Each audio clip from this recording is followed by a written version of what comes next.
Hari itu aku bangun lebih pagi dari biasanya. Matahari belum sepenuhnya muncul, tapi cahaya lembutnya sudah mulai menembus tirai jendela kamar. Usia 30 tahun. Aku menatap bayangan wajahku di cermin. Tidak ada yang istimewa. Tidak ada pesta. Tidak ada harapan macam-macam. Hidup dengan Randy, suamiku, sudah cukup membuatku belajar untuk tidak menaruh ekspektasi tinggi terhadap apapun. Tapi pagi itu terasa aneh. Ada aroma kopi segar dari dapur. Padahal biasanya aku yang lebih dulu bangun. Lalu terdengar langkah kaki mendekat, dan muncullah Randy. Senyumnya lebar, terlalu lebar untuk ukuran pagi hari. "Selamat ulang tahun, sayang," katanya sambil menyodorkan secangkir kopi. "Aku punya kejutan buat kamu." Aku menatapnya curiga. Kejutan apaan sih pagi-pagi gini? Dia hanya tertawa kecil dan menarik tanganku. "Lihat aja sendiri. Yuk keluar sebentar." Aku menuruti, meski rasa penasaran disertai sedikit khawatir mulai muncul. Begitu pintu rumah terbuka, aku terdiam.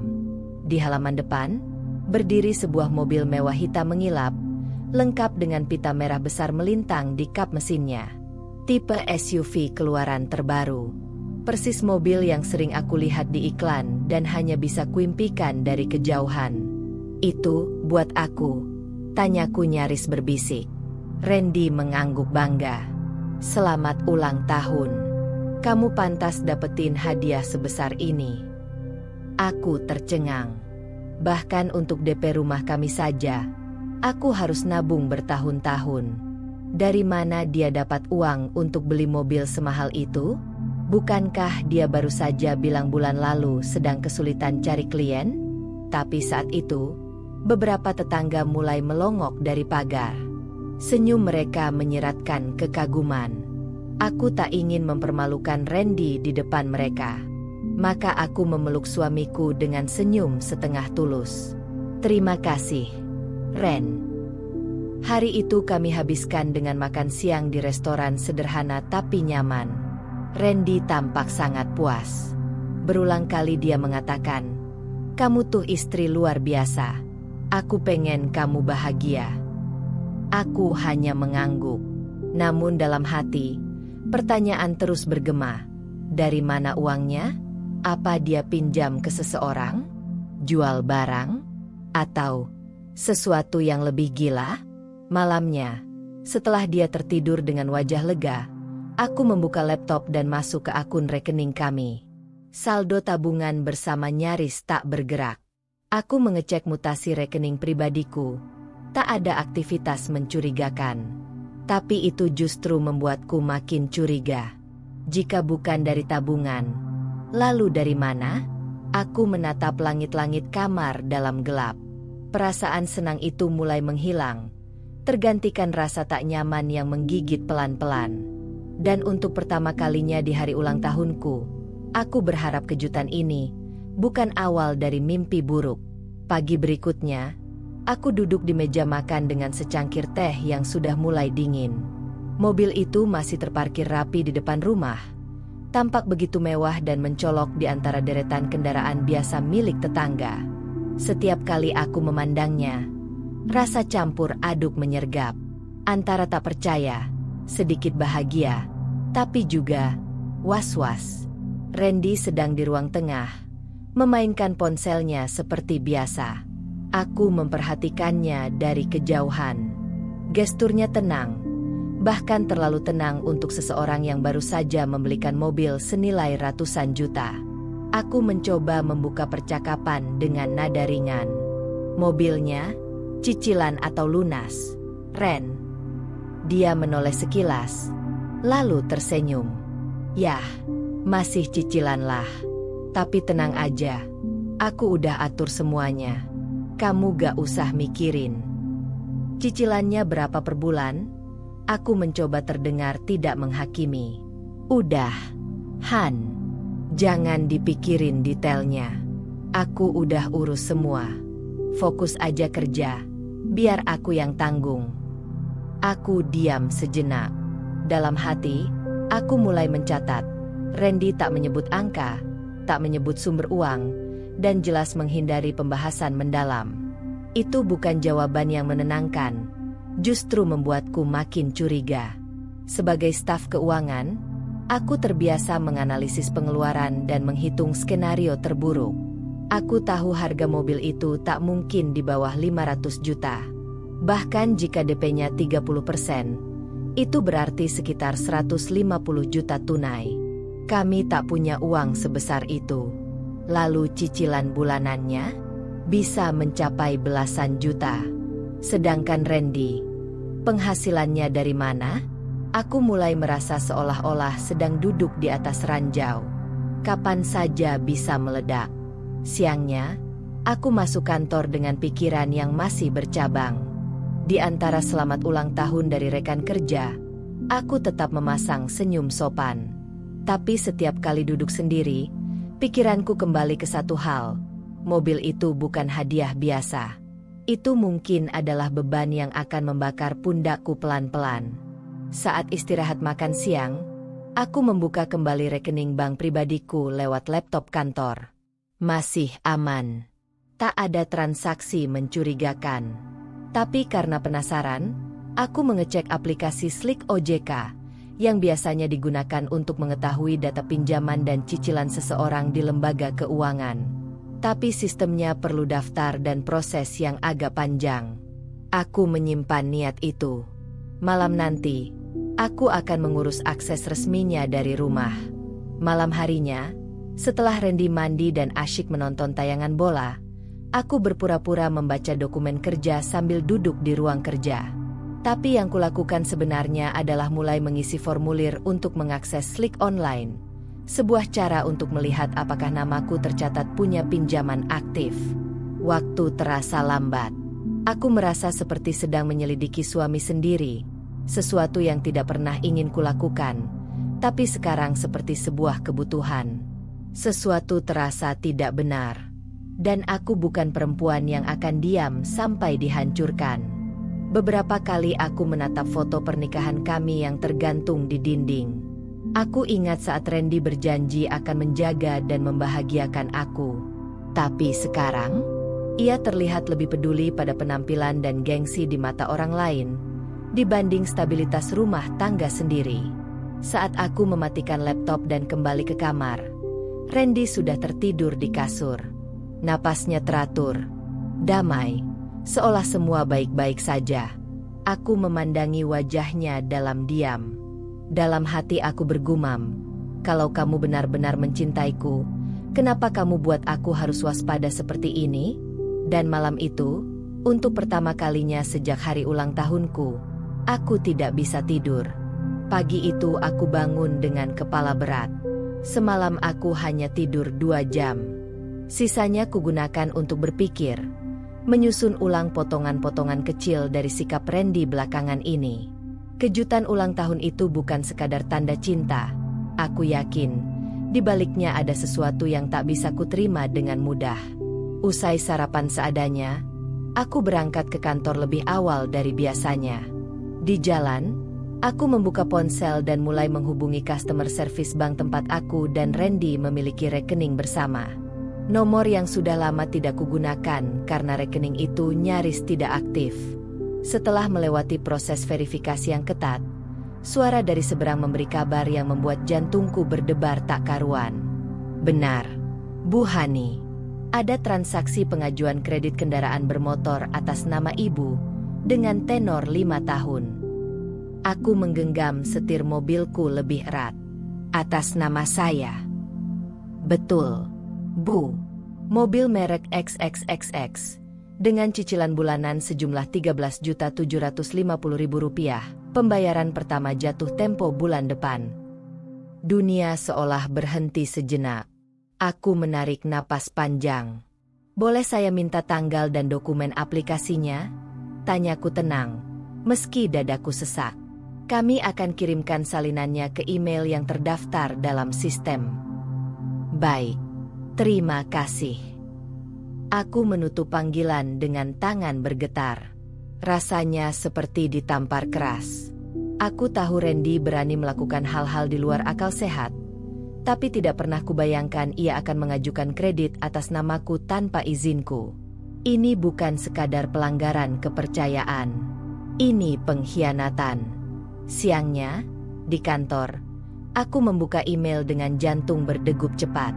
Di sana, terlampir dokumen pengajuan kredit lengkap, formulir aplikasi, fotokopi KTP, dan ya, itu memang KTP-ku. Tapi tanda tangan di sana bukan milikku. Dia memalsukan tanda tanganku. Tanganku gemetar saat membaca halaman pernyataan. Mobil seharga hampir 600 juta rupiah. Cicilan 60 kali. Pengajuan diterima karena catatan kreditku bersih dan penghasilan tetapku dianggap layak. Hatiku campur aduk antara marah, sedih, muak, dan bingung. Kenapa dia melakukan ini? Kenapa atas namaku? Dia tahu aku yang akan menanggung jika ia gagal bayar. Dia tahu risikonya, tapi dia tetap melakukannya. Sore hari, sebelum pulang, aku duduk lama di ruang kerja dengan lampu temaram. Kupandangi ponselku. Ingin sekali menelepon Nina, sahabatku, tapi belum. Aku masih belum siap mengucapkan semuanya dengan suara keras. Saat pulang, kulihat Randy sedang menyiram tanaman di halaman rumah, seperti tak terjadi apa-apa. Saat aku turun dari mobil, dia menyapaku dengan santai. "Capek, Han? Mau aku bikinin teh?" Aku tidak menjawab. Aku hanya menatap wajahnya. Wajah yang dulu penuh harapan dan mimpi, kini hanya kulihat sebagai seseorang yang sedang berakting. Malam itu aku tidak bisa menahan diri. Aku mengambil printout dokumen dari email dan meletakkannya di meja makan. "Ini apa, Ren?" Dia menatap kertas itu, lalu wajahku. Matanya terdiam selama beberapa detik. Lalu, alih-alih menjelaskan, dia mencoba tersenyum. "Sayang, aku cuma pengen kasih kamu sesuatu yang besar. Aku nggak mau kamu malu kalau teman-temanmu tahu mobilmu biasa aja. Aku tahu kamu kerja keras." Aku memotongnya. "Tapi kamu pinjam uang atas namaku tanpa izin. Kamu palsukan tanda tanganku. Kamu tahu itu tindak pidana, kan?" Dia menarik napas panjang. "Aku tahu. Tapi aku cuma pengen kamu bangga sama aku. Aku cowok, Han. Harga diriku. Jangan bawa-bawa harga diri kalau kamu malah menjebakku dalam utang yang bukan aku yang buat." Suara kami meninggi. Tapi aku tak peduli. Itu kali pertama aku benar-benar merasa dibohongi habis-habisan.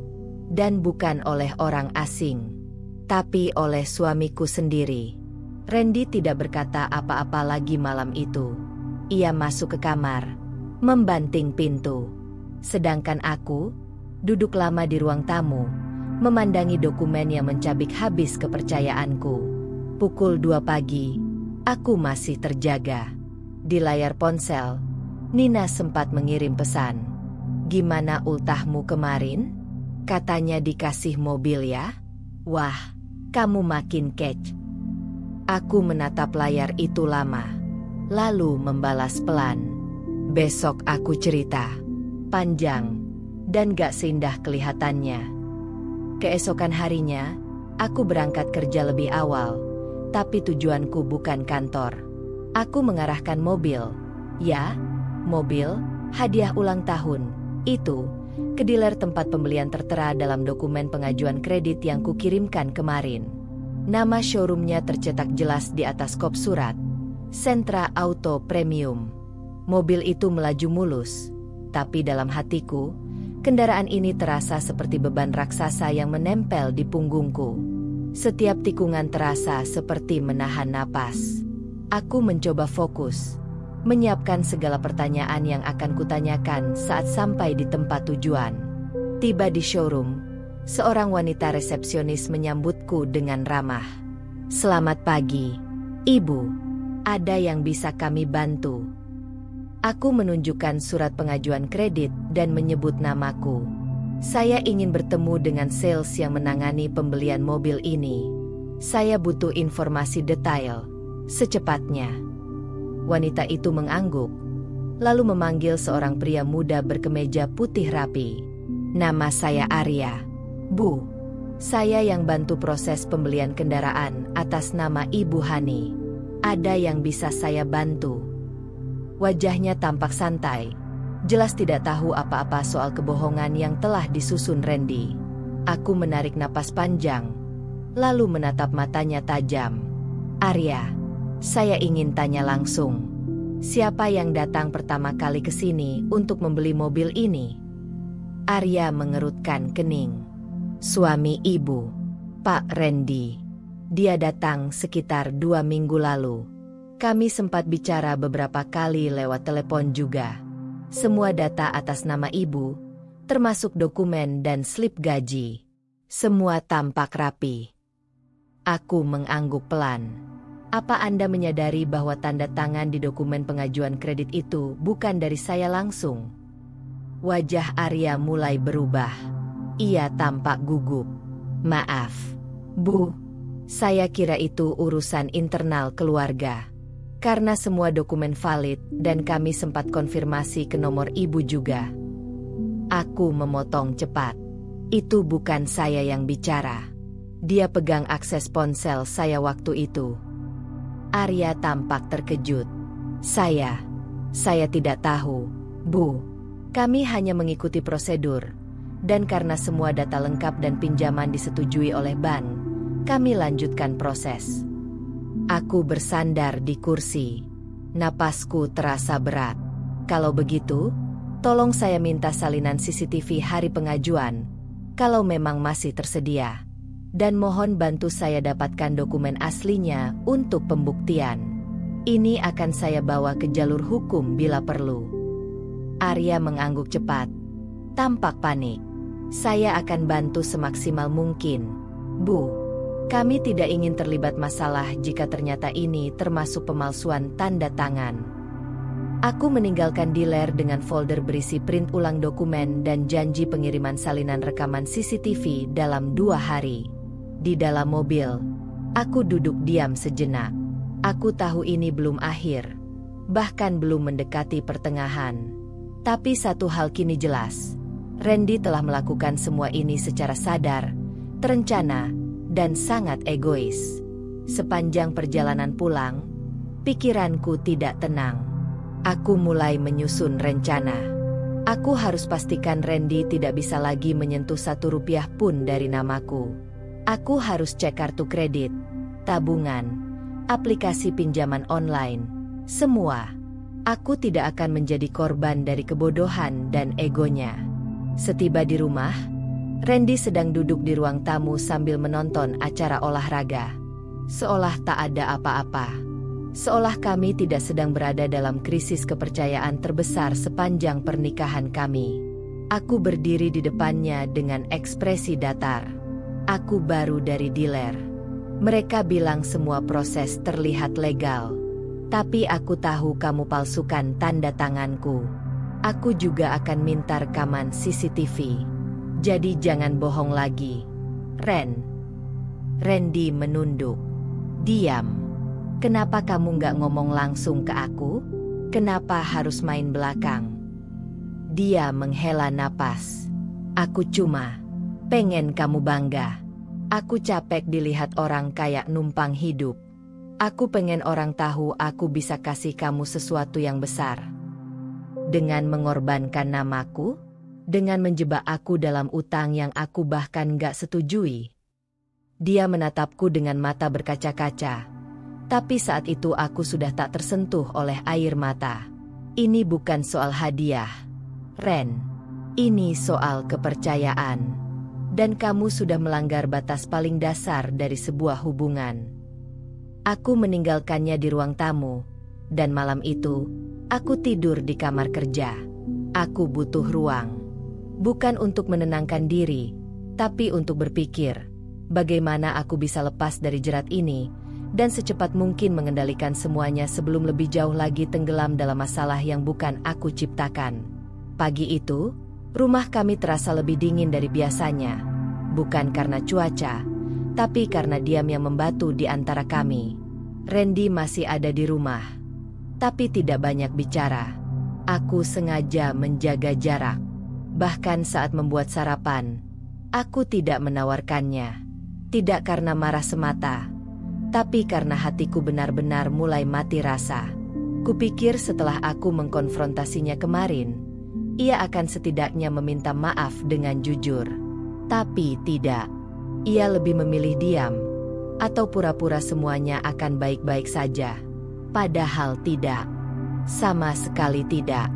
Hari itu aku memutuskan untuk mengambil cuti. Ada hal-hal yang perlu kuselesaikan lebih penting daripada laporan bulanan di kantor. Melindungi diriku sendiri. Langkah pertama, aku menghubungi bank yang mencairkan kredit mobil itu. Aku ingin bicara langsung dengan bagian legal mereka. Setelah menunggu cukup lama dan melewati sejumlah verifikasi identitas, akhirnya aku terhubung dengan salah satu petugas legal mereka. "Jadi begini, Bu Hani," ujar suara wanita dari seberang telepon. "Kami menerima pengajuan kredit atas nama Ibu secara lengkap. Dokumen identitas, slip gaji, dan formulir aplikasi yang ditandatangani. Semua tampak sah." "Tapi saya tidak pernah mengajukan permohonan itu," jawabku dingin. "Dan tanda tangan yang Anda lihat itu dipalsukan. Saya bahkan tidak pernah ke bank Anda atau ke dealer sebelum mobil itu sampai di depan rumah saya." Hening sebentar. Lalu ia menjawab, "Hati-hati. Jika Ibu merasa ada pemalsuan data, kami sarankan Ibu membuat laporan tertulis, disertai bukti bahwa tanda tangan itu bukan milik Ibu. Kami juga akan membantu proses klarifikasi jika Ibu mengajukan keberatan resmi." "Baik. Saya akan ajukan laporan resmi. Dan saya ingin permohonan kredit itu dibekukan sampai proses penyelidikan selesai. Kami akan mencatat permintaan Ibu." Kupeluk diriku sendiri saat menutup telepon. Rasanya aneh. Aku belum pernah melapor ke bank sebagai korban penipuan dari suamiku sendiri. Siangnya, aku pergi ke notaris langganan kantor tempatku bekerja. Kuambil fotokopi tanda tanganku yang sah, yang biasa digunakan untuk surat kontrak kerja atau dokumen resmi perusahaan. Aku minta dibuatkan surat pernyataan bahwa aku tidak pernah membuat pengajuan kredit kendaraan tersebut, dan bahwa tanda tangan di dokumen kredit bukan milikku. "Kamu yakin ini akan kamu bawa ke ranah hukum?" tanya Pak Bagas, notaris itu, dengan alis terangkat. "Ini bisa berdampak besar. Bukan cuma pada suamimu, tapi juga reputasi keluargamu." Aku tersenyum miris. Saya lebih takut masa depan saya hancur karena saya diam, Pak. Malamnya, aku pulang dengan hati mantap. Hari itu terasa panjang, tapi langkah-langkah kecil yang kulakukan membuatku kembali merasa berdaya. Tapi begitu masuk rumah, aku mendapati Randy sedang duduk di ruang tamu dengan koper kecil di sebelahnya. "Aku tahu kamu bakal bawa ini semua keluar," katanya tanpa melihatku. "Aku tahu aku salah, Han. Tapi kamu nggak ngerti perasaanku." Aku menatapnya tajam. "Kamu tahu apa yang aku rasakan waktu tahu kamu manfaatin namaku, palsuin tanda tanganku, dan menjeratku dalam utang ratusan juta tanpa persetujuanku?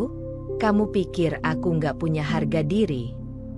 Aku cuma pengen nunjukin ke orang-orang kalau aku bukan laki-laki gagal," jawabnya. Suara mulai meninggi. "Tapi kamu beneran gagal, Ren. Kamu gagal jadi suami yang bisa jaga kepercayaan istrimu." Ia tertunduk, tak berkata apa-apa lagi. Lalu, tanpa kusuruh, dia membawa kopernya ke kamar dan mengunci diri di dalam. Aku duduk sendirian di sofa, menatap kosong ke arah pintu yang tadi ia tutup. Ada rasa lega, marah, sedih, dan entah apa lagi bercampur dalam satu tarikan napas. Malam itu, aku tidur dengan satu kesadaran. Kepercayaan yang rusak tidak bisa diperbaiki dengan permintaan maaf setengah hati. Dan aku tidak akan menjadi wanita yang diam saat hidupnya diacak-acak oleh seseorang yang bahkan tidak tahu bagaimana cara menghargai pengorbanan. Pagi itu, rumah sunyi. Tidak ada suara piring. Tidak ada obrolan ringan seperti biasa. Yang ada hanya dentingan jam dinding dan suara kipas angin yang mengeluarkan udara dingin ke seluruh ruang tamu.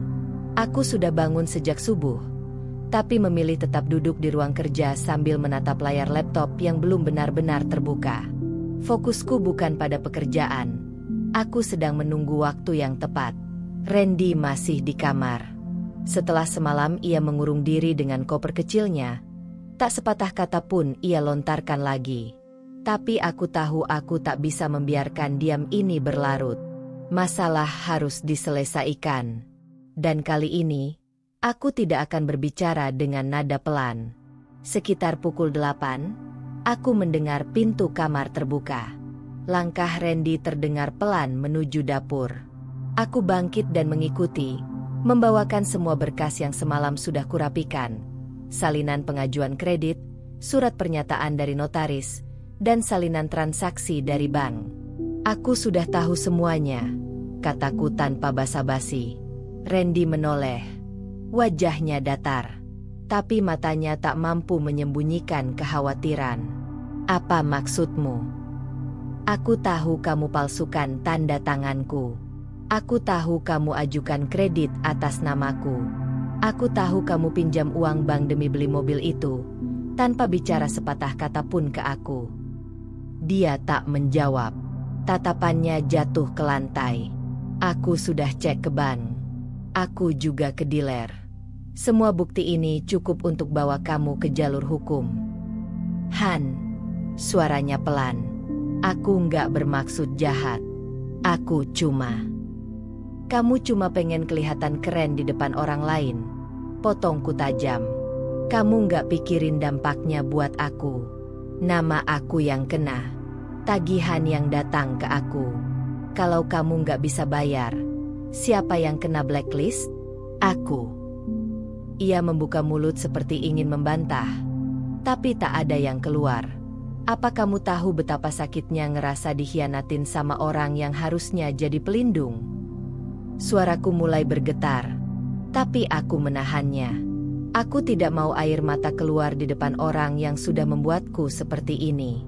Randy menunduk. Tangannya mengepal di sisi tubuh. Aku pikir aku bisa bayar. Han, aku punya janji kerja sama minggu lalu, tapi gagal. Aku tertawa. Getir. Jadi kamu ambil kredit ratusan juta, pakai nama aku, hanya berdasarkan janji yang bahkan belum pasti. Dia terdiam. Kamu bukan anak-anak, Ren. Ini bukan mainan. Ini tanggung jawab hukum. Kamu tahu aku bisa tuntut kamu atas pemalsuan dokumen, kan? Dia mendongak. Mau kamu apa? Mau aku keluar dari rumah ini? Aku menatapnya lama. Yang aku mau kamu sadar. Ini bukan soal rumah tangga doang. Ini soal karakter, integritas, kejujuran. Dia tertawa. Miris. Kamu udah kayak jaksa. Semua tentang integritas, prinsip, tanggung jawab. Aku cuma pengen buktiin aku bisa jadi suami yang bikin kamu bangga. Dengan cara menghancurkan kepercayaanku. Hening. Suasana tegang seperti benang kusut yang tak bisa dirapikan. Akhirnya, aku berkata lirih, tapi tegas. Aku akan ambil alih cicilan mobil itu, karena namaku yang tercantum. Tapi mulai sekarang, semua akses keuangan, termasuk rekening, email, kartu, aku ubah. Kamu nggak bisa sentuh 1 rupiah pun dari aku. Dan jika kamu ulangi ini lagi, aku nggak akan pikir 2 kali buat lapor polisi. Dia mengangguk pelan, tapi aku tak bisa membaca apakah itu tanda menyesal, pasrah, atau sekadar tak punya pilihan. Hari itu, kami hidup di bawah atap yang sama, tapi seperti 2 orang asing. Aku tidak membenci Randy. Aku hanya kehilangan rasa. Yang tersisa hanya bentuk kewaspadaan yang terus tumbuh. Dan aku tahu, ini bukan akhir. Masih panjang jalan di depan. Tapi hari itu, untuk pertama kalinya aku merasa memegang kendali atas hidupku sendiri lagi. Sudah hampir seminggu sejak konfrontasiku dengan Randy. Kami masih tinggal serumah, tapi nyaris tidak berbicara. Suasana rumah seperti ladang ranjau, sepi, tegang, dan mudah meledak kapan saja. Aku mencoba fokus pada pekerjaanku, menyibukkan diri agar tidak tenggelam dalam amarah dan kekecewaan yang masih terus menggumpal. Tapi tubuhku mulai memberi sinyal. Tidurku tak nyenyak, wajahku pucat, dan dadaku sering terasa sesak. Di kantor, aku mulai kehilangan fokus. Rekan-rekanku mulai menatap dengan heran, tapi tak ada yang berani bertanya. Mungkin karena mereka tahu aku tipe yang tak suka dicampuri urusannya. Sampai akhirnya aku memutuskan untuk menghubungi satu-satunya orang yang bisa aku percaya sepenuh hati, Nina. Nina adalah sahabatku sejak kuliah. Kami sama-sama kuliah di jurusan akuntansi, sama-sama merintis karir dari bawah, dan sama-sama tahu bagaimana rasanya memperjuangkan hidup tanpa banyak bantuan orang tua. Bedanya, Nina lebih tenang dan bijak. Di saat aku mudah terbakar emosi, Nina bisa melihat masalah dari sudut yang lebih jernih.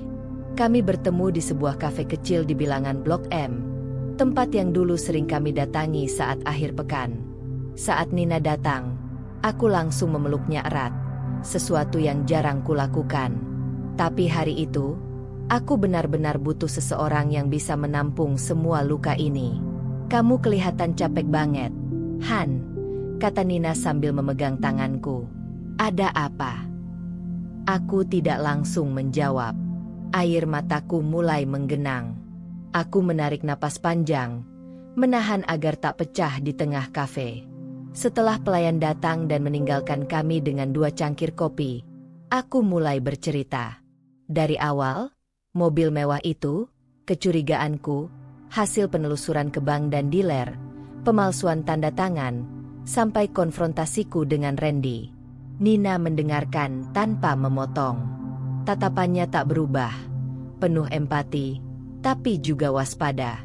Seolah dia sedang menyusun analisis dalam kepalanya. Setelah aku selesai, Nina menghela napas panjang. Han, ini bukan masalah kecil. Ini serius. Kamu tahu itu, kan? Aku mengangguk. Makanya aku minta pendapat kamu. Aku ngerasa bego banget. Aku tahu dia nggak stabil, tapi aku tetap percaya. Dan sekarang, aku harus nanggung utang ratusan juta yang bukan aku yang buat. Bukan bego, katanya lembut. Cuma, kamu terlalu percaya. Dan mungkin terlalu cinta. Aku menunduk, menggenggam cangkir kopi yang mulai dingin. Menurut kamu aku harus apa? Tanyaku akhirnya. Nina menatapku lama. Kalau aku di posisi kamu, aku akan kumpulkan semua bukti. Simpan baik-baik. Kalau dia ulang lagi, kamu bisa langsung proses hukum. Tapi kalau kamu mau segera pisah, sekarang pun kamu sudah punya dasar kuat. Aku mengangguk pelan. Tapi kalau kamu masih mikir buat pertahanin pernikahan ini, ya kamu harus pasang pagar yang lebih tinggi. Dan kamu harus tahu, Han, ini bukan sekadar soal cinta lagi. Ini soal rasa aman. Kamu udah nggak aman sama dia. Aku menggigit bibir, mencoba menahan emosi. Kata-kata Nina menyentuh titik paling rapuh di hatiku. Karena memang itu yang hilang sekarang. Rasa aman. Aku cuma pengen punya rumah tangga yang biasa aja. Nin, nggak perlu glamor. Nggak perlu mobil mewah. Cukup tenang dan saling percaya. Nina meraih tanganku. Dan kamu layak dapetin itu, Han. Tapi kamu juga berhak cabut kalau pasangan kamu malah bikin hidup kamu neraka. Kami duduk dalam diam beberapa saat. Tak perlu banyak kata. Kehadiran Nina cukup untuk menguatkanku. Setidaknya, Hari itu aku tahu aku tidak sendiri. Sore menjelang malam, saat aku sampai rumah, Randy sedang menonton TV seperti biasa. Ia bahkan tidak menoleh saat aku masuk. Tapi aku tidak peduli. Dalam hatiku, aku sudah mengambil keputusan. Aku akan jaga diriku. Dan aku tidak akan diam lagi. Kalau dia pikir aku akan terus menanggung beban atas namanya, dia salah besar. Hidupku berharga.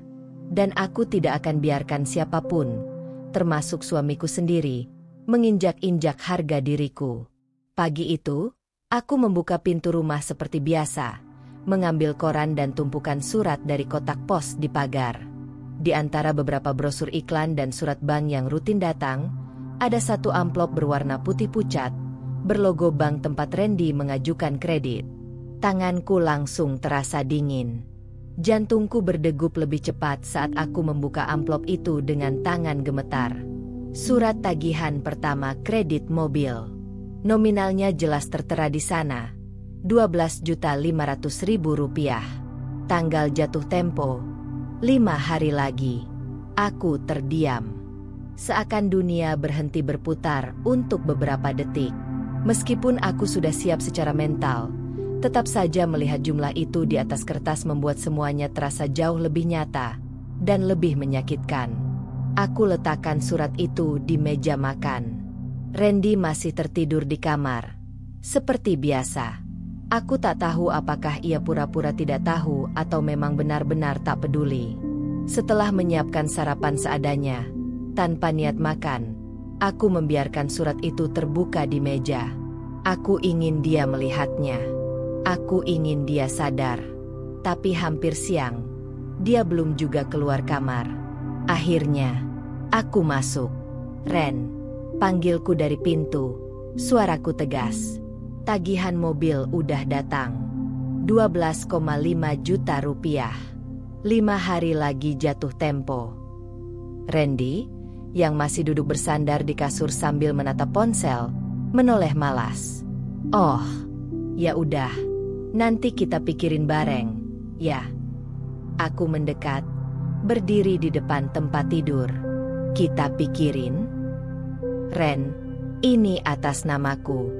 Aku yang ditagih. Kalau aku nggak bayar, skor kredit aku yang rusak. Aku yang dikejar." Dia bangkit setengah duduk. "Aku tahu, Han. Tapi sekarang aku belum ada uang. Proyek kemarin gagal, dan masih belum ada pemasukan." "Lalu, kamu pikir uangnya jatuh dari langit? Ini bukan urusan sepele, Randy." Dia mengusap wajahnya, terlihat frustasi. "Kamu bisa bantu dulu bayarin sekarang, kan? Nanti aku ganti." Aku tertawa. "Kecut. Nanti? Kapan? Kamu bahkan gak kerja tetap. Ren, kamu pikir aku ban? Apa selama ini kamu anggap aku cuma mesin ATM yang bisa kamu manfaatkan semaumu?" "Han, jangan gitu dong. Aku juga nggak enak sebenarnya. Tapi kan kamu istri aku. Seharusnya kita bisa saling bantu." Kata-katanya menusuk. "Saling bantu? Kamu bahkan nggak tanya izin pas pakai namaku buat ambil kredit. Kamu manipulatif, Ren. Dan sekarang kamu nyuruh aku. Ngertiin? Maaf, aku udah cukup sabar." Dia bangkit berdiri, mulai meninggikan suara. "Aku cuma pengen bikin kamu bahagia, Hani. Sekali aja aku pengen kasih kejutan yang bikin kamu bangga punya suami kayak aku. Dengan cara menghancurkan hidup aku, sergahku. Kalau kamu mau bikin aku bahagia, kamu kerja, bertanggung jawab. Bukan malah bikin aku dibebani utang kayak gini." Dia terdiam. Nafas kami sama-sama tersengal karena emosi. Tapi aku tidak goyah. Untuk pertama kalinya, aku berdiri sebagai diriku sendiri, bukan sekadar istri yang harus mengerti terus. Siang itu aku pergi ke bank. Dengan kepala tegak, aku minta informasi detail soal cicilan mobil. Petugas bank yang menangani terlihat ragu, tapi setelah aku tunjukkan identitas, ia menjelaskan secara profesional. Tagihan pertama harus dibayar dalam waktu 5 hari. Kalau telat, denda akan langsung dikenakan. Dan karena semua atas namaku, seluruh tanggung jawab hukum juga ada padaku. Aku mengangguk. Tidak ada gunanya mengeluh. Aku hanya ingin menyelamatkan nama dan reputasiku. Di ATM, aku tarik dana dari tabunganku. Dana yang seharusnya untuk rencana renovasi rumah atau untuk investasi masa depan. Tapi hari itu, aku harus menyelamatkan sesuatu yang lebih penting, kebebasanku. Malamnya, Randy duduk termenung di ruang tamu. Ia tahu aku sudah membayar, tapi dia tidak bilang apa-apa. Dan aku pun tidak merasa perlu bicara padanya lagi. Aku hanya menatapnya dingin sambil berkata, tagihan bulan depan aku harap bukan aku yang bayar. Kalau sampai aku yang bayar lagi, ini bukan cuma soal hubungan, ini soal hukum. Randy tak menjawab, tapi aku bisa lihat dari wajahnya. Untuk pertama kalinya, dia mulai sadar, ini bukan main-main. Sudah 3 bulan berlalu sejak cicilan pertama itu.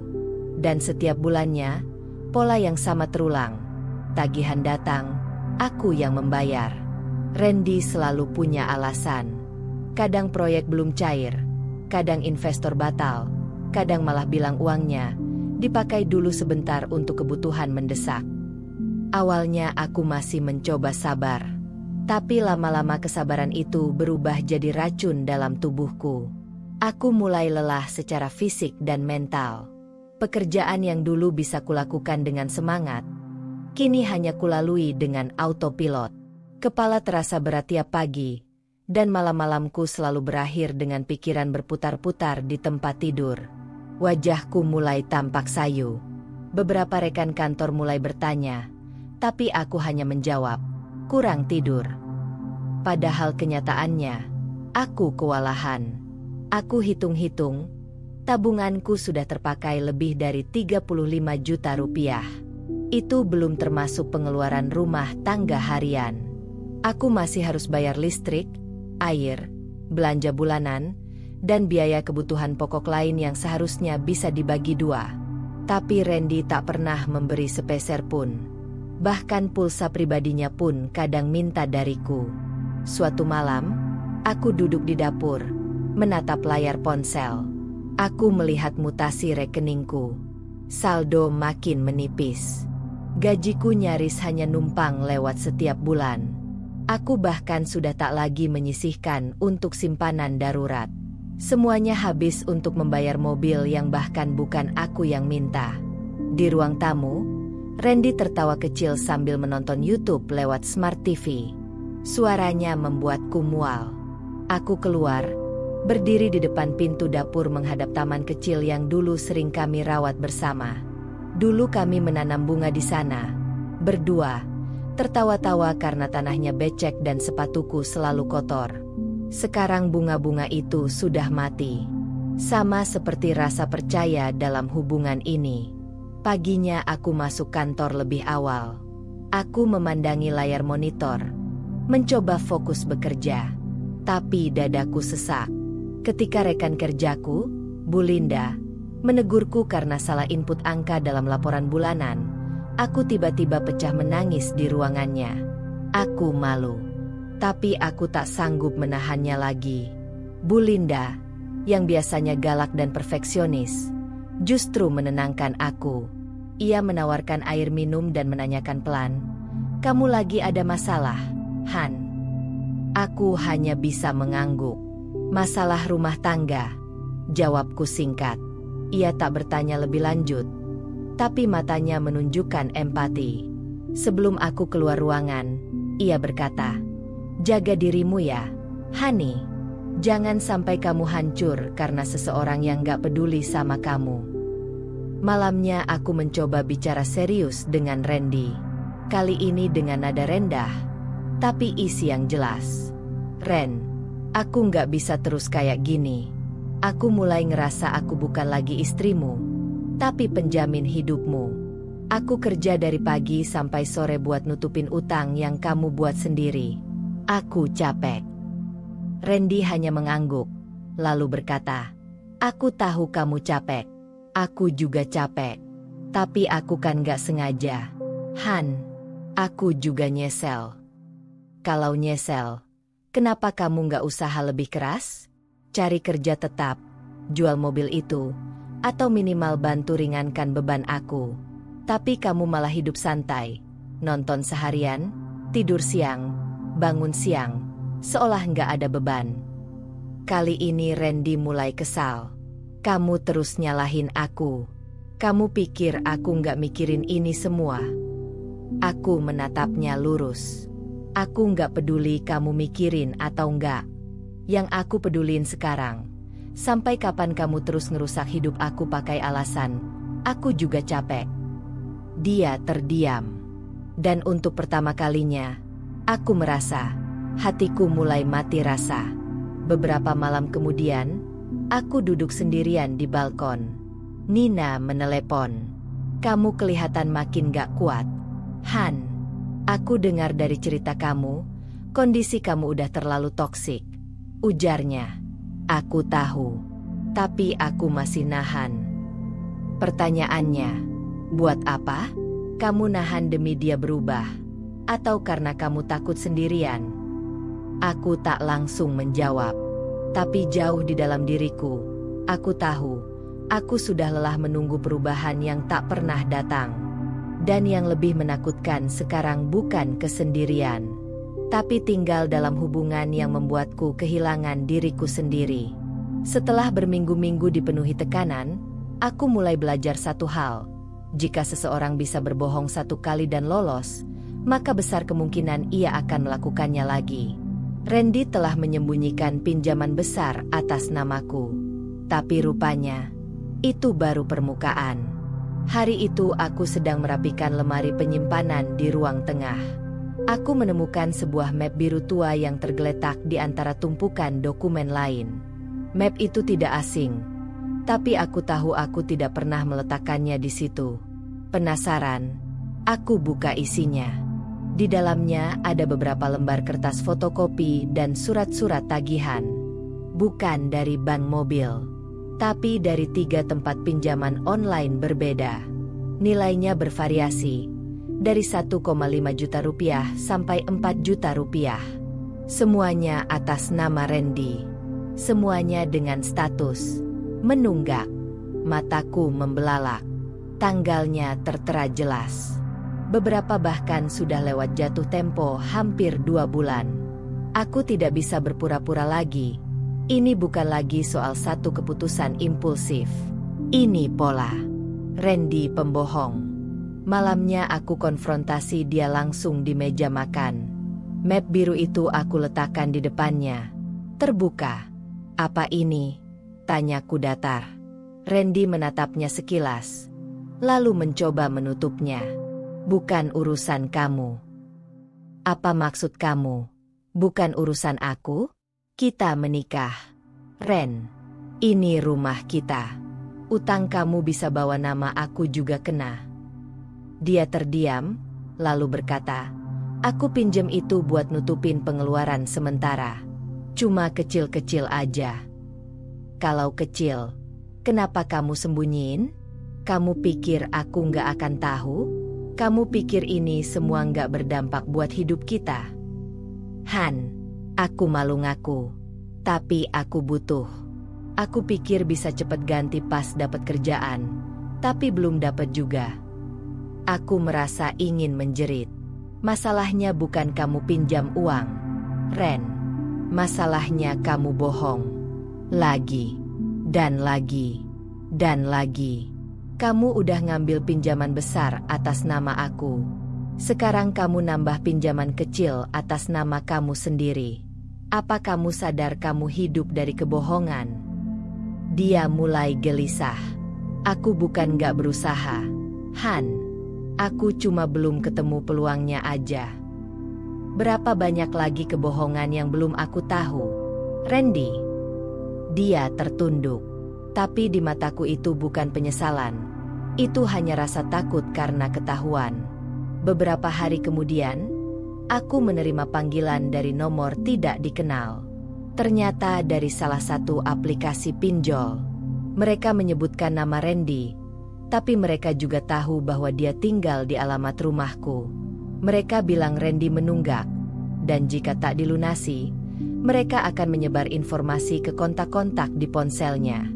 Aku menggigil. Aku sudah cukup malu dengan kondisi keuangan rumah tangga kami. Sekarang nama baikku bisa ikut tercemar karena suamiku bermain api dengan rentenir digital. Setelah telepon itu, aku hanya bisa duduk terdiam di sofa. Air mataku jatuh tanpa suara. Bukan karena sedih, tapi karena marah dan jijik. Malamnya, aku tidak menunggu dia pulang untuk bicara. Saat dia masuk rumah dengan wajah lelah, aku sudah berdiri di ruang tengah. "Kamu dihubungi pinjol tadi siang? Mereka tahu alamat rumah kita." Randy langsung panik. "Mereka beneran hubungi kamu?" Aku mengangguk. "Kamu nggak hanya mempermalukan dirimu sendiri, Ren, tapi juga aku. Dan kamu tahu apa yang paling sakit? Kamu bahkan nggak punya rasa malu untuk cerita lebih dulu sebelum semuanya terbongkar kayak gini." Dia duduk, kepalanya di tangan. "Aku nggak tahu harus mulai dari mana, Han. Aku terlalu banyak bohong. Aku takut kalau aku jujur, kamu bakal ninggalin aku." Aku tertawa. Dingin. "Jadi kamu pikir dengan terus bohong aku bakal tetap tinggal?" Dia tak menjawab. Dan aku tahu, tak ada jawaban yang bisa membenarkan semuanya. Malam itu aku tidur terpisah. Untuk pertama kalinya sejak menikah, aku memilih tidur di kamar tamu. Bukan karena ingin menyakiti Randy, tapi karena aku butuh ruang untuk menyelamatkan kewarasanku sendiri. Di bawah cahaya lampu temaram, aku menatap langit-langit dan bertanya dalam hati, berapa banyak kebohongan yang dibutuhkan untuk menghancurkan sebuah pernikahan? Ternyata jawabannya hanya satu, yang dilakukan berulang-ulang. Beberapa hari setelah aku pindah tidur ke kamar tamu, rumah ini berubah dingin. Bukan karena AC, bukan karena cuaca, tapi karena jarak emosional yang kini terbentuk begitu nyata antara aku dan Randy. Kami masih tinggal serumah, tapi kami tak lagi bicara kecuali hal penting. Tak ada percakapan ringan, tak ada tawa kecil, apalagi pelukan hangat. Semua jadi seperti formalitas. Seperti dua orang asing yang kebetulan menyewa tempat tinggal yang sama. Aku tahu ada dua pilihan besar di depanku sekarang. Tetap bertahan atau mengakhiri semuanya. Tapi tak satu pun dari pilihan itu terasa ringan. Semua mengandung luka. Semua mengandung konsekuensi. Aku butuh suara lain. Seseorang yang netral, tapi peduli padaku. Maka aku menemui Nina. Kami bertemu di sebuah kafe kecil di sudut kota. Tempat kami biasa nongkrong dulu waktu masih lajang. Duduk di sana bersamanya, rasanya seperti kembali ke masa di mana hidupku terasa ringan.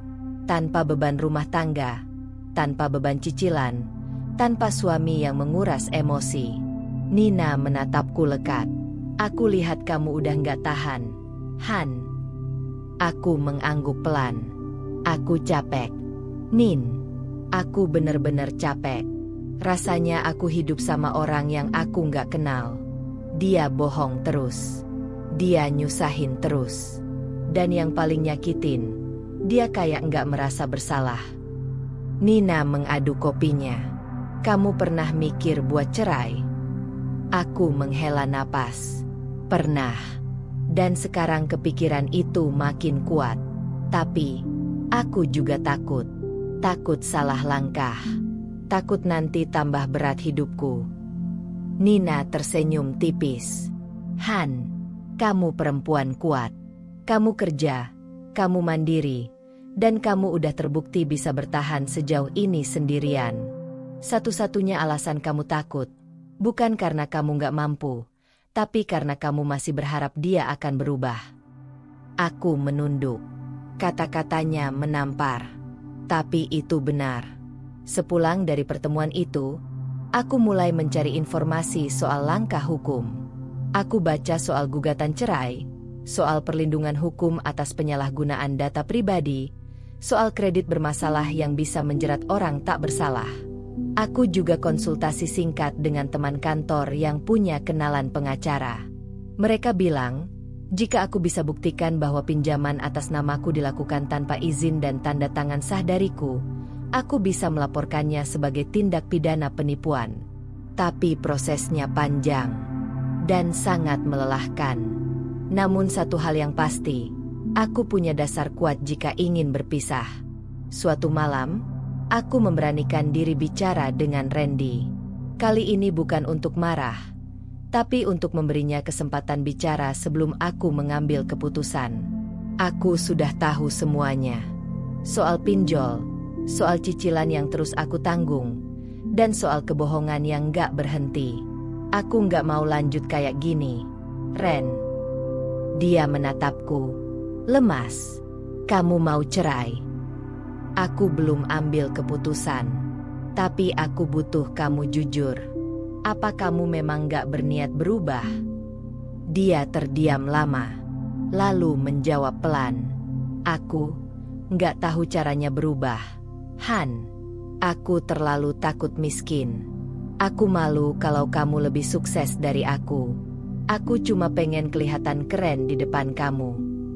Kalimat itu membuatku makin sakit. Jadi semua ini hanya tentang gengsi? Jadi kamu korbankan aku. Kamu pakai namaku buat pinjaman. Semua itu cuma buat jaga image kamu. Aku takut kamu tinggalin aku kalau aku kelihatan lemah. Aku menahan air mata. Ironis. Justru karena dia takut ditinggal, dia melakukan semua hal yang membuatku ingin pergi. Malam itu aku tidur dengan pikiran campur aduk. Tapi kali ini, bukan dalam dilema seperti sebelumnya, melainkan dalam keyakinan yang mulai terbentuk. Kalau aku terus bertahan, bukan hanya hidupku yang hancur, tapi juga harga diriku. Dan aku tahu, sebagai perempuan, aku punya hak untuk memilih bahagia. Keesokan harinya, aku menulis surat singkat. Bukan surat perpisahan, tapi pemberitahuan bahwa aku akan bicara secara resmi dengan keluarga Randy. Aku akan undang orang tuamu ke rumah. Aku mau bicara soal semuanya. Dan aku harap kamu cukup berani untuk duduk dan dengarkan. Wajah Randy pucat, tapi dia tak menolak. Dan aku tahu, saatnya datang. Saat di mana semua kebenaran akan terungkap. Saat di mana aku tak lagi menanggung malu sendirian. Hari itu aku bangun pagi dengan dada berat. Bukan karena kelelahan fisik, tapi karena aku tahu apa yang akan terjadi hari ini bisa mengubah hidupku selamanya. Tapi aku sudah terlalu lama diam. Terlalu lama menanggung beban seorang diri. Dan sekarang, semua harus dikeluarkan. Pukul 10 pagi, orang tua Randy datang. Seperti biasa, ibunya membawa makanan, berusaha tersenyum dan bersikap hangat padaku. Ayahnya sedikit lebih dingin, tapi tetap sopan. Mereka belum tahu alasan sebenarnya aku mengundang mereka. Randy duduk di sofa, menunduk. Tak sepatah kata pun keluar dari mulutnya sejak semalam. Kami duduk berempat di ruang tengah. Aku menyiapkan map biru, surat-surat bank, cetakan tagihan, dan bukti-bukti pinjaman online yang semuanya menggunakan nama atau berkaitan dengan Randy. Ada apa, Hani? Tanya ibu mertuaku, memecah keheningan. Kamu terdengar serius di telepon. Aku mengangguk, lalu menatap mereka bergantian. Saya mau bicara soal Randy, tapi tolong, kali ini jangan langsung bela dia dulu. Dengarkan dulu apa yang sebenarnya terjadi. Ayah mertuaku mengernyit. Memangnya ada apa? Aku menarik napas dalam. Lalu satu persatu, aku buka semua dokumen yang sudah kususun. Ini, cicilan mobil atas nama saya, yang ternyata diajukan diam-diam oleh Randy, tanpa izin saya. Kertas pertama aku serahkan ke tangan mereka. Wajah Ibu Randy mulai berubah. Ini surat-surat dari beberapa pinjaman online. Semuanya menggunakan data pribadi Randy. Tapi ketika dia tidak bisa bayar, yang ditekan dan diteror adalah saya, karena kami tinggal serumah dan dia tidak pernah menyelesaikan tanggung jawabnya. Kertas kedua kuberikan. Randy masih menunduk, tak berkata sepatah pun. Lalu ini, bukti kalau saya sudah melunasi 2 cicilan besar dan 4 pinjol kecil karena takut nama saya dan keluarga saya jadi korban penagihan. Semua ini saya lakukan sendirian, tanpa bantuan anak ibu dan bapak.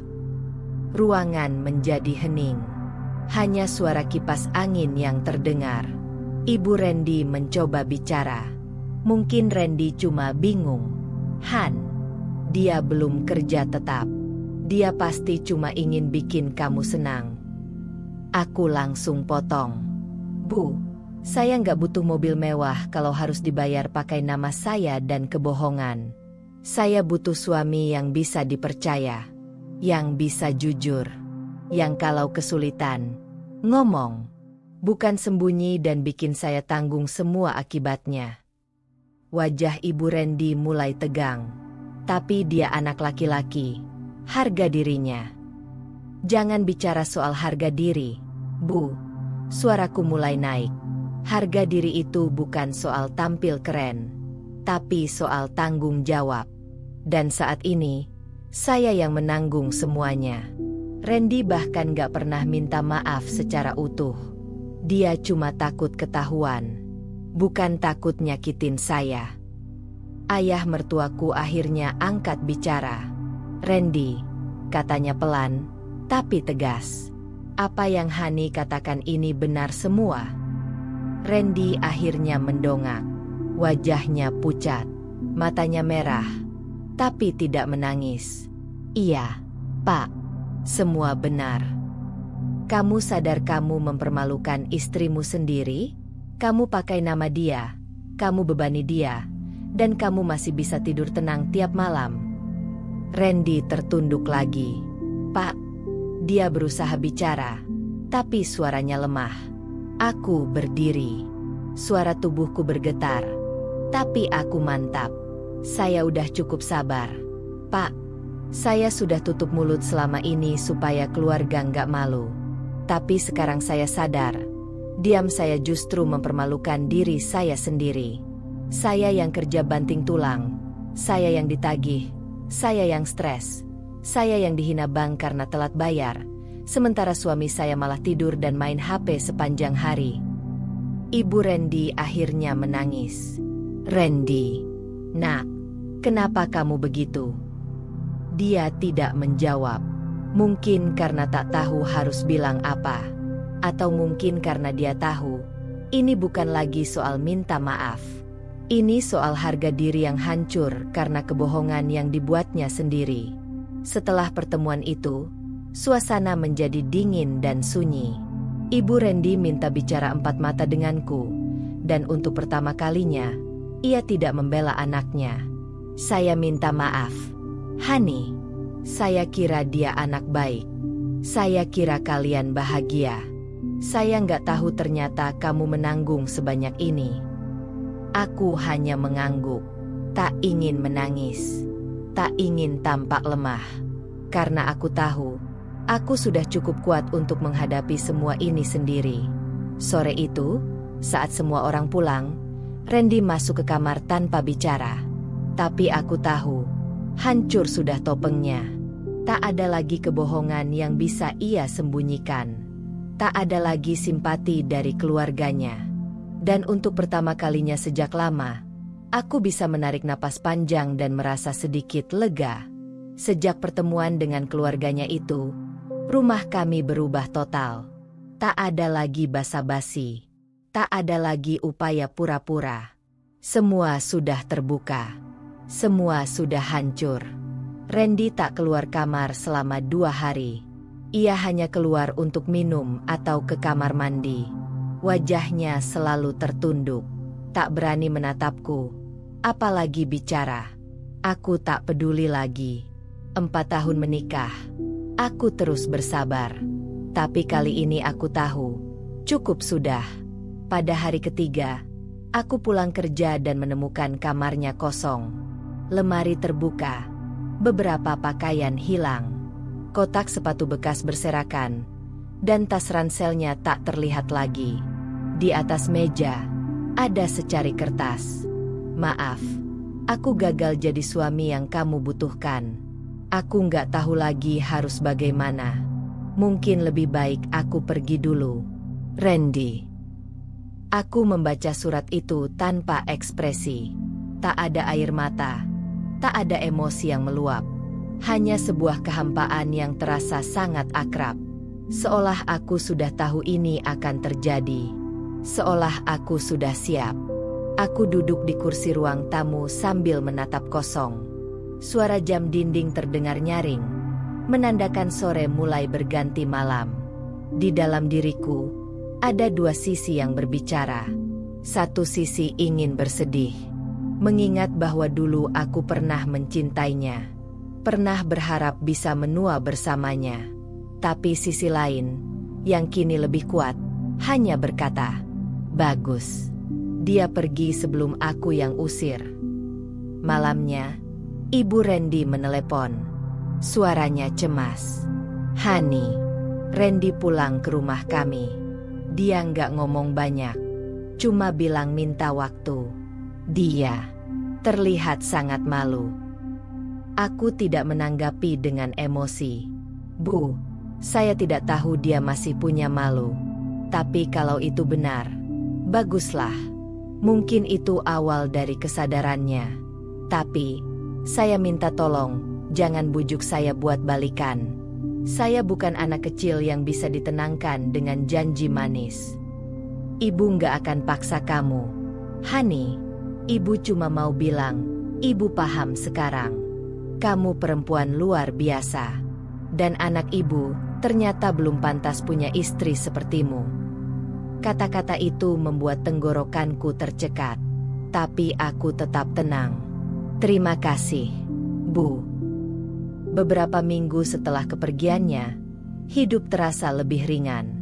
Bukan karena masalah selesai, tapi karena beban emosi sudah tak lagi mengikatku. Aku masih harus membayar cicilan mobil mewah yang tak pernah aku minta. Tapi setidaknya, aku tahu aku melakukannya untuk diriku sendiri sekarang. Bukan karena ditipu. Bukan karena dipaksa. Aku mengubah nama kontak Randy di HP-ku menjadi "Jangan Angkat". Mungkin terdengar kekanak-kanakan, tapi itu pengingat untuk diriku sendiri. Jangan terjebak lagi. Jangan mudah luluh lagi. Kadang-kadang aku mendengar kabar dari sahabatnya, atau dari Nina yang kebetulan masih melihat status media sosialnya. Randy tampaknya tinggal di rumah orang tuanya. Menganggur. Jarang keluar. Beberapa kenalan bilang dia drop dan kehilangan arah. Tapi aku sudah tak merasa kasihan. Karena setiap pilihan ada akibatnya. Dan dia memilih jalan yang membuatku terluka terlalu lama. Pada akhirnya, aku tidak merasa kehilangan. Yang hilang dari hidupku bukan suami, tapi beban. Yang pergi bukan pasangan, tapi penipu. Dan aku tahu, aku layak untuk bahagia, meski harus melanjutkan semuanya sendirian. 3 bulan sudah sejak Randy pergi. Hidupku tak serta-merta menjadi lebih mudah. Tapi, setidaknya kini aku tahu apa yang harus kuhadapi. Tak ada lagi kejutan dari suami tak bertanggung jawab. Tak ada lagi tekanan untuk menutupi aib. Semua kini aku jalani dengan jujur, walaupun berat. Setiap pagi, aku bangun pukul 5. Menyiapkan sarapan seadanya untuk diriku sendiri.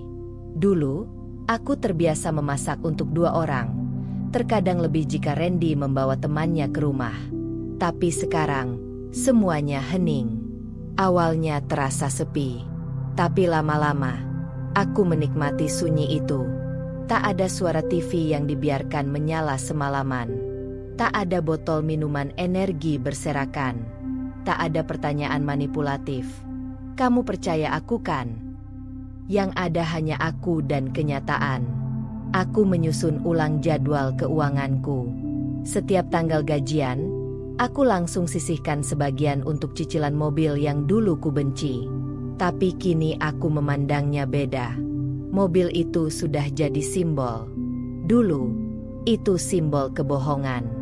Tapi sekarang, itu simbol dari keteguhan hatiku. Aku belajar menyetir lebih baik. Kadang pergi sendiri keluar kota saat akhir pekan. Hanya untuk merasa bebas. Rasanya seperti menyetir menjauh dari luka. Pelan-pelan. Nina sering menemani. Dia tak pernah menyalahkanku karena tetap melunasi cicilan mobil. "Justru kamu keren banget, Han," katanya suatu hari sambil menyetir saat kita pergi ke Bandung. "Kalau aku, mungkin udah aku biarin itu mobil ditarik leasing." Aku tertawa kecil. Pernah kepikiran. Nah, tapi aku mikir, kalau aku kabur dari tanggung jawab yang bukan aku buat, aku bisa sama kayak dia. Nina mengangguk, penuh pengertian. Bedanya kamu dan dia adalah, kamu bertanggung jawab. Kamu perempuan, tapi lebih kuat dari dia yang katanya laki-laki sejati. Hari demi hari, aku mulai merasa utuh kembali. Bukan karena luka hilang, tapi karena aku pelan-pelan belajar menerima luka itu sebagai bagian dari perjalanan. Aku jadi lebih peka dengan tanda-tanda manipulasi. Aku lebih berhati-hati membuka hati. Dan yang paling penting, aku tidak lagi menunggu siapapun untuk membahagiakan diriku. Kebahagiaan kini kutemukan dalam hal-hal kecil. Secangkir kopi panas sambil membaca novel favorit. Menyetir sendiri ke tempat-tempat yang dulu kutakuti. Menabung perlahan meski masih banyak beban cicilan. Percakapan ringan dengan Nina yang selalu menguatkan. Aku mulai ikut seminar keuangan untuk perempuan. Aku ingin lebih paham soal hukum dan perlindungan atas aset pribadi. Aku bahkan sempat menghubungi notaris untuk tanya soal pembekuan data jika terjadi hal serupa lagi. Aku belajar. Aku bangkit. Aku bukan korban selamanya. Kadang, aku masih ingat wajah Randy. Tapi ingatan itu tak lagi membuatku ingin menangis. Ia hanya seperti bayangan masa lalu. Tak punya kuasa lagi atas hidupku. Bahkan ketika dia mengirim 1-2 pesan minta maaf dari nomor berbeda, aku tak pernah menjawab. Maaf bukan kata sakti yang bisa menghapus semua jejak luka. Maaf tanpa perubahan, hanyalah pengulangan. Dan aku tidak akan jadi korban yang sama 2 kali. Kini aku hidup sendiri, tapi tidak kesepian. Rumah kecilku terasa hangat meski hanya aku yang mengisinya.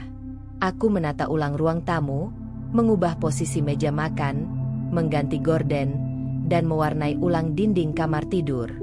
Semuanya agar aku merasa ini benar-benar rumahku, bukan rumah kami. Dan saat aku berkaca tiap pagi, aku bisa tersenyum dan berkata, "Hani, kamu selamat, kamu kuat, kamu akan baik-baik saja." Waktu berjalan. Tanpa terasa, setahun sudah berlalu sejak hari ulang tahunku yang seharusnya bahagia itu berubah menjadi awal dari kekacauan. Kini, aku tidak lagi menangisi apa yang pernah terjadi. Aku tidak lagi menyalahkan takdir atau diriku sendiri. Yang kulakukan sekarang adalah merenung dan bersyukur. Bukan karena apa yang Randy lakukan benar, tapi karena dari luka itu, aku tumbuh. Aku masih ingat jelas ekspresi wajah Randy saat terakhir kali kami bertemu. Matanya tertunduk, pipinya memerah, dan suaranya hampir tak terdengar. Ia meminta maaf sambil berdiri di depan rumah orang tuanya. Tapi saat itu, aku tak lagi punya tenaga untuk percaya. Maaf itu datang terlalu terlambat. Aku memilih tidak kembali. Bukan karena dendam, tapi karena aku akhirnya paham, memaafkan tidak berarti harus menerima kembali. Kini, setiap bulan saat aku membayar cicilan mobil, aku tidak lagi merasa kesal. Mobil itu bukan beban, tapi penanda perjuangan. Ia adalah bukti bahwa aku pernah hampir dihancurkan oleh orang yang seharusnya melindungiku, Tapi aku bertahan. Aku bahkan memberi nama pada mobil itu. Sadar. Setiap kali aku menyetirnya ke kantor, ke seminar, keluar kota, aku selalu berkata dalam hati, ini bukan hadiah dari cinta. Ini hadiah dari kesadaran. Kesadaran bahwa cinta sejati bukan soal kata manis dan janji muluk, tapi tanggung jawab, keterbukaan, dan rasa hormat. Randy tidak pernah menikah lagi, setidaknya sejauh yang aku dengar. Ia bekerja serabutan, dan kadang mencoba menghubungi Nina, mungkin untuk menitipkan pesan padaku. Tapi aku sudah menutup semua pintu. Tak perlu lagi aku hidup dalam bayang-bayang masa lalu. Aku pernah mencintainya, tapi itu sudah selesai. Suatu malam, aku duduk di balkon rumah sambil menyesap teh hangat.